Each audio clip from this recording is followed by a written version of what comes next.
ترى معانا تجربة جديدة النهاردة لواحد من مطاعم الفرايد تشيكن مراي.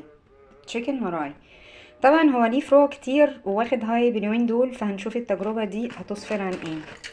بصوا، يعني اولا الباكينج سيء جدا، يعني شايفين من تحت عامل ازاي. خلونا نفتح ونشوف.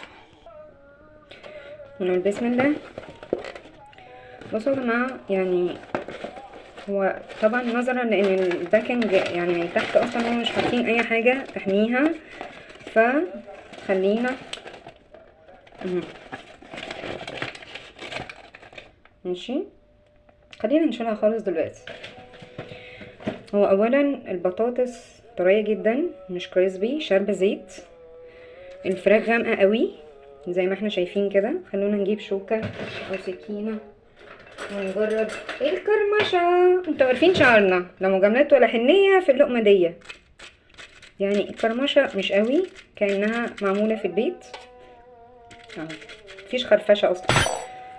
خلونا نفتحها.